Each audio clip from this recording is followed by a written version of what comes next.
কোনো অবস্থাতে নামাজ ত্যাগ ইসলামে অ্যালাউড না। আপনি লক্ষ্য করুন, নামাজ আপনি দাঁড়িয়ে পড়তে পারছেন না, ইসলাম বলে বসে পড়ো। বসে পড়তে পারছেন না, আল্লাহ বলেন শুয়ে পড়ো। শুয়ে শুয়ে আপনি হাত পা নাড়াতে পারছেন না, ইসলাম আপনাকে নির্দেশ করছে মনে মনে তুমি নামাজ আদায় করো।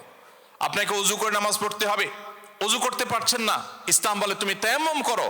আপনি তায়াম্মুম করতে যদি অপারগ হন, তায়াম্মুমের ব্যবস্থা নাই, ওযুর ব্যবস্থা নাই, তাহলে যে অবস্থা আছেন সে অবস্থা আপনাকে নামাজ আদায় করতে হবে। নামাজের জন্য সতর ঢাকা ফরজ, কিন্তু এমন কোন পরিস্থিতি আছেন, আল্লাহ মাফ করুক, আপনার সতর ঢাকার ব্যবস্থা নেই, তাহলে ওই অবস্থায় আপনাকে নামাজ আদায় করতে হবে।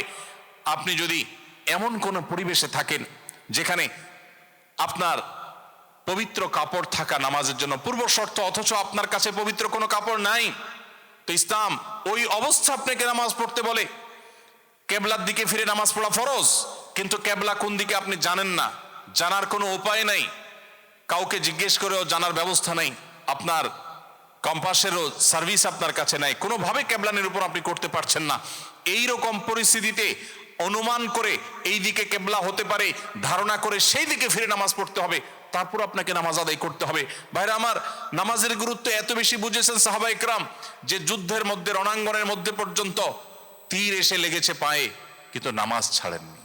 ওমর রাদিয়াল্লাহু তাআলা আনহু খলিফাতুল মুসলিমিন, তিনি বলেছেন লা হাজ্জা ফিল ইসলাম লিমান তারাকাস সালাহ, যে ব্যক্তি নামাজ ছেড়ে দেয়, যে ব্যক্তি নামাজ পড়ে না, এর ইসলামে কোনো অংশ নাই, সে নিজেকে মুসলিম দাবি করবার কোনো অধিকার নেই। এই জন্য ভাইরা আমার, আপনি অন্য অনেক কিছুতে ছাড় পাবেন, রোজা রাখতে পারছেন না, আল্লাহ রাব্বুল আলামিন কোরআনে কারিমে বলেছেন ওয়া আলাল্লাযীনা ইউতীকুনাহু ফিদিয়াতু তুআমু মিসকিন। কিছু মানুষ রমজানে এমন অবস্থা আছেন যে এখন রোজা রাখতে পারছেন না, তাদেরকে আল্লাহ বলেছেন ফামান কানা মিনকুম মারিদান আও আলা সাফারিন ফাইদ্দাতুম মিন আইয়ামিন উখার।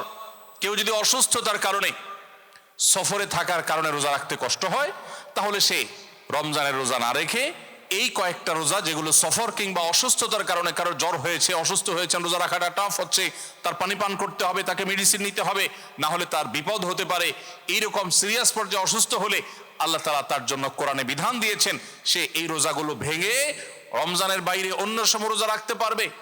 আর যদি কারো রোজা রাখার ক্ষমতা একেবারে শেষ হয়ে যায়, ওয়া আলাল্লাযীনা ইউতীকুনাহু ফিদিয়াতু তুআমু মিসকিন, কারো রোজা রাখার একেবারে ক্ষমতা নেই, তিনি অসুস্থ হয়ে পড়েছেন বা বার্ধক্যজনিত কষ্টে তিনি বয়সের শেষ প্রান্তে এসেছেন, রোজা রাখতে পারেন না, আর এই ব্যক্তির জন্য রোজার বিকল্প হিসাবে খাদ্য বিতরণ করতে বলা হয়েছে। মিসকিনকে, একজন মিসকিনকে একদিনের খাবার দিয়ে দিলে একটা রোজার বিকল্প হয়ে যায়। এইরকম ব্যক্তির, যে ব্যক্তির রোজা রাখার ক্ষমতা নাই বার্ধক্যজনিত কারণে, অথবা এমন অসুস্থতা যে অসুস্থতাতে কখনো আর সুস্থ হওয়ার সম্ভাবনা নেই, তার জন্য ফিদিয়ার ব্যবস্থা রেখেছে ইসলাম। কিন্তু নামাজের ব্যাপারে ইসলাম কোনো বিকল্প দেয় নাই। ভাইরা আমার, নামাজ এমন একটা ইবাদত যে এটার কোনো বিকল্প না, যে ঠিক আছে নামাজ পড়তে পারো না, তুমি সাদেকা দিয়ে দাও, এটা হয়ে যাবে, এরকম কোনো বিধান কোরআন হাদিসে নাই। অতএব আমরা যদি নিজেদেরকে মুসলমান পরিচয় দিতে চাই, আমাদের ইসলামটাকে আমরা ধারণ করতে চাই, তাহলে আমাদের পাঁচ ওয়াক্ত নামাজকে সর্বোচ্চ গুরুত্ব দিতে হবে, যেই কোনো পরিস্থিতিতে আদায় করতে হবে। অনেক সময় হীনমন্যতা কাজ করে যে আমার এখানে কেউ মুসলমান না, আমি একা মুসলমান, একা নামাজ পড়লে সবাই তাকায় থাকবে, নামাজের কোনো আলাদা জায়গা নাই, তো তাকায় থাকবে। তাতে আমার যদি একটু হেজিটেশন হয়, আমি যদি একটু অস্বস্তিতে পড়ি, আমি যদি একটু একটু লজ্জাস্কর পরিস্থিতিতে পড়ি, তারপরেও সেটাকে আমার মেনে নেওয়াটা আমার ইমানের দাবি। আমি জান্নাতটা আল্লাহর কাছে কোন মুখে চাইবো? অনন্তকালের সুখের ঠিকানা জান্নাত যে চাইবো, সেখানে তো আমাকে কিছু স্যাক্রিফাইস করতে হবে। এই স্যাক্রিফাইসের বিনিময় আল্লাহর কাছে আমি জান্নাত চাইতে পারি।